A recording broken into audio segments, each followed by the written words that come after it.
Hello, ഞാൻ ഇതിനകത്ത് intro പറയേണ്ട കാര്യമില്ല. ഇതിനകത്ത് ഞാൻ ഇൻട്രോ പറയുന്നതിലും വ്യക്തമായിട്ടും കൃത്യമായിട്ട് എവിടാ പോകുന്നതെന്ന് സഹിതം ഇതിനകത്ത് ഒരാൾ പറയുന്നുണ്ട്. നിങ്ങൾക്ക് ഇഷ്ടപ്പെട്ടിട്ടുണ്ടെങ്കിൽ പറയാം. ഹലോ ഫ്രണ്ട്സ്, പുതിയൊരു വീഡിയോയ്ക്ക് സ്വാഗതം. ഇന്ന് നമ്മൾ ഗേറ്റ് വഴിയൊന്നും അറിയത്തില്ല, പക്ഷെ നല്ല രസമുണ്ട്.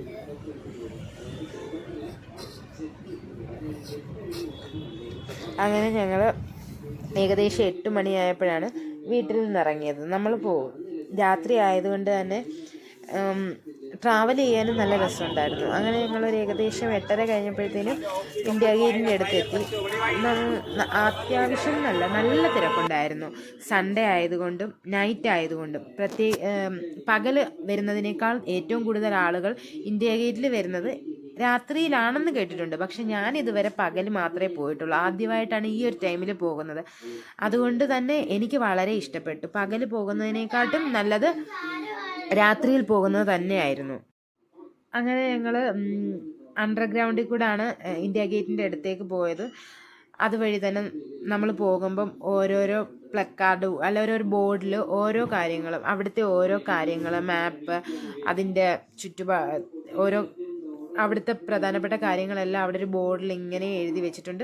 വായിക്കാൻ അത്യാവശ്യം സമയമെടുത്ത് അവിടെ നിന്ന് വായിക്കാം. പക്ഷെ സമയമില്ലാത്തത് കൊണ്ട് രാത്രി ആയതുകൊണ്ട് നമ്മൾ പെട്ടെന്ന് തന്നെ അതിൻ്റെ അടുത്തേക്ക് പോകാനുള്ള ധൃതിയിൽ ജസ്റ്റ് അങ്ങ് പെട്ടെന്ന് നടന്നു പോവുകയായിരുന്നു.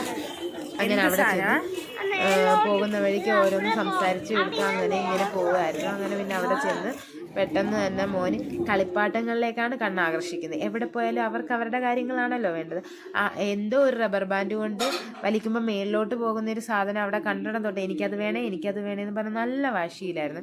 പിന്നെ ഒരു വിധത്തിൽ സമാധാനിപ്പിച്ച് നിർത്തിയപ്പോഴൊരു 2-3 പഠിക്കുന്ന പ്രായമുള്ള ഒരു പെങ്കൊച്ചു വന്നിട്ട് ഇത് വാങ്ങിക്കെന്നും പറഞ്ഞ് നിന്നത്. അങ്ങനെ പിന്നെ പാവം തോന്നി. കൂടെ ഒരു അനിയനും അമ്മയൊക്കെ ഉണ്ടായിരുന്നു. പിന്നെ കഷ്ടം തോന്നിയിട്ട് അവരുടെ കയ്യിൽ നിന്ന് അത് വാങ്ങിച്ചു കഴിഞ്ഞപ്പോഴാണ് മനസ്സിലായി ഇത് ഉപയോഗിക്കാൻ നമുക്കറിയത്തില്ലല്ലോ.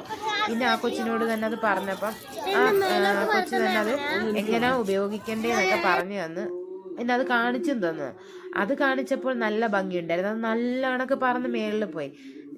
ആ കുട്ടി തന്നിട്ട് തിരിച്ചു പോയപ്പോൾ ഞങ്ങൾ പഠിച്ച പണി 18 നോക്കി കണക്കെ മേളിലോട്ട് പോകുന്നില്ല. താഴോട്ട് വരുന്ന റബ്ബർ ബാൻഡ് കയ്യിലടിക്കുന്നതേ ഉള്ളൂ. അങ്ങനെ അടുത്ത് നിന്ന് കുറേ പേര് കാണിച്ചതിന് ശേഷം മാത്രം ഞങ്ങൾ അതൊന്ന് പഠിച്ചെടുത്തത്.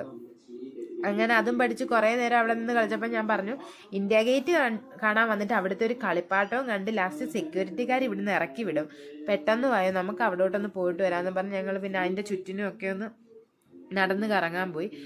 ഞാൻ ആദ്യമായിട്ടാണ് ഈ സമയത്ത് വരുന്നതെന്ന് പറഞ്ഞില്ല. ഞാൻ അതേ കൂട്ട് തന്നെ ഇവിടുത്തെ ലൈറ്റിങ്ങും ആദ്യമായിട്ടാണ് കാണാം. നല്ല ഭംഗിയുണ്ടായിരുന്നു. ആ ഒരു കളർ ഷെയ്ഡ് ഇങ്ങനെ മാഞ്ഞ് വേറൊരു കളർ ഷെയ്ഡ് വരുന്നു. ആദ്യമായിട്ടാണ് കാണാം. നല്ല ഭംഗിയുണ്ടായിരുന്നു. ഈ സമയത്ത് തന്നെ പോയി നമ്മൾ ഇത് തന്നെ കാണണം. പകല് വന്നിട്ട് പോകുമ്പോൾ നമുക്ക് പ്രത്യേകിച്ച് ഒന്നും തോന്നാറില്ല. നമ്മൾ ഇന്ന സ്ഥലത്ത് വന്നു എന്ന് മാത്രമേ തോന്നാറുള്ളൂ. പക്ഷെ ഇത് നല്ല ഭംഗിയുണ്ടായിരുന്നു. പിന്നെ അതിൻ്റെ ചുറ്റിനും ഇങ്ങനത്തെ ലൈറ്റും അതിൻ്റെ അടുത്ത് നിൽക്കുന്ന പൂവ് നമുക്ക് കാണാനാണെങ്കിൽ നല്ല രസം കേട്ടോ. കുറേ നേരം ഈ ഒരു ടൈമിൽ പോയി അവിടെ സ്പെൻഡ് ചെയ്യാൻ നോക്കും. കാരണം പകല് നല്ല ചൂടും അവിടെ ഒരു തണലോ പിന്നെ ഗ്രൗണ്ടിൽ മരങ്ങളൊക്കെ ഉണ്ട്. എന്നാലും അതിൻ്റെ അടുത്ത് നിന്നൊരു ഫോട്ടോ എടുക്കണമെങ്കിൽ പോലും പകല് ഭയങ്കര ബുദ്ധിമുട്ടായിരിക്കും. ഈ സമയത്ത് പോയാൽ നല്ല സൂപ്പറായിട്ട് നമുക്ക് പറ്റും. അങ്ങനെ അവിടെ എല്ലാം കറങ്ങി നടന്ന് പിന്നീടും കുഞ്ഞിൻ്റെ ലക്ഷ്യം നോക്കി ഗ്രൗണ്ടിലേക്ക് തന്നെ പോയി അവിടെ നിന്ന് കുറേ നേരം കളിച്ച്.